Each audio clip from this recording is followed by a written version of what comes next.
Welcome to the Deep Dive. This is your personalized shortcut to getting really well informed on the topics you care about.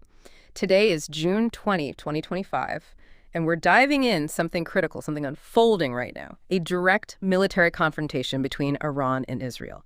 This isn't just, another headline. It's escalating fast with huge global implications. So our mission here is to pull out the most important nuggets, the key insights from the sources you shared, give you that comprehensive picture without the noise.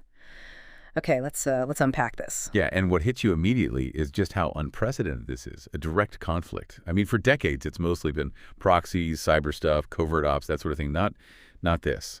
The global spotlight is intense, and understanding the sequence, the actual events and their impacts is just crucial right now to grasp the volatility. It feels like a totally new chapter. A new chapter, absolutely.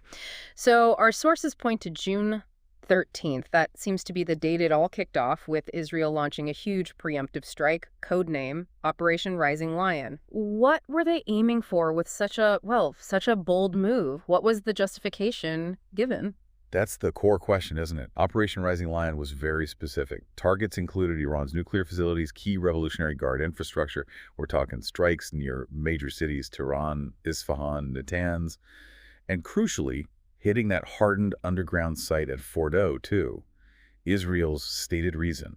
They believed Iran was right on the edge, near nuclear weapon capability, a clear and present danger, in their view. And there was this pretty chilling hint in the sources, too, that they might even target the supreme leader, Ayatollah Khamenei himself. Wow. Yeah, suggesting they were ready to strike right at the regime's heart. And Iran didn't wait long to hit back. The response over this past week sounds overwhelming. Hundreds of missiles, drones, aimed at Israel. A real barrage. It really was. And the impact has been, well, significant. Sources detail a Sigil missile hitting Soroka Medical Center in Beersheba, a terrible civilian toll, possibly up to 240 injured. Oh, awful. And then long-range missiles striking Tel Aviv. At least 24 Israeli deaths reported there, plus quite a bit of infrastructure damage. But here's where it gets really interesting and, frankly, alarming. Israel's missile defense, the Iron Dome and others, usually touted at, 90% interception? Yeah, incredibly effective usually. Well, reports now say it's down to maybe 65% against these Iranian multi-warhead missiles. That's a huge drop. 65%. From 90. That's staggering. What does that really mean, according to the sources? For Israel's security, for the whole region? Well, it's more than just, more missiles getting through. It fundamentally challenges that whole asymmetric warfare idea they've relied on. See, multi-warhead missiles, they release multiple projectiles, right? Makes them incredibly hard for one interceptor to take out everything. So this drop, it forces a massive rethink. How do even top-tier defenses handle these evolving state-level capabilities? It could make other countries reassess their own defenses, too, far beyond just Israel and Iran. Right, a potential game changer in defense tech and strategy. Definitely. So while Iran was launching its retaliation, we also need to look back at the impact inside Iran from that initial Israeli strike, Operation Rising Lion. The consequences there sound devastating. Absolutely devastating. The human cost inside Iran is immense. Sources are reporting over 650 deaths. 650? Yes, including many from the Islamic Revolutionary Guard Corps, the IRGC, but also a significant number of civilians caught in the crossfire. And predictably, the Iranian government tried to control the story. Internet shutdowns, information blackouts. Standard playbook, yeah. But things are leaking out. VPNs, foreign media. We're seeing images, getting accounts. It paints a grim picture. And you have this humanitarian crisis brewing, too. Tens of thousands fleeing Tehran and other cities. Reports of fuel shortages, real panic on the roads. It really raises an important question. How much internal pressure can the regime actually handle before it affects their war effort, or even just, basic stability at home? That's a crucial point.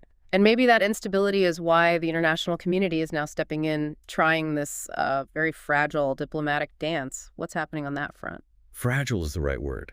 Just yesterday, European ministers were in Geneva meeting with Iranian officials, trying desperately to broker a ceasefire, or at least a pause, some breathing room. Any signs of progress there? It's unclear, very tense.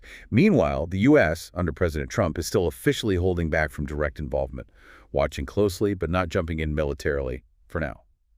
But U.S. officials are putting out warnings. They're saying the next 2 weeks are critical. Okay. Critical how? They've basically said that if Iran restarts nuclear enrichment or escalates further, Washington might authorize deep penetration strikes. So options are definitely on the table. even if they're not acting yet. So holding back but keeping the threat there. Exactly. Yeah. And if we zoom out, connect this to the bigger picture, you've got the UN, China, Russia, Gulf nations all calling for calm. Standard diplomatic calls, but the pressure is mounting. Plus, the economic angle is huge. Energy executives met in Qatar, warning very loudly that more escalation could seriously threaten global oil and LNG markets. Threaten how exactly? I mean, we always hear about oil prices, but what's the deeper insight there for someone listening? What does that really mean? It's not just about your gas prices going up, though that would happen. It's deeper. These warnings suggest a sustained conflict could, well, weaponize energy flows.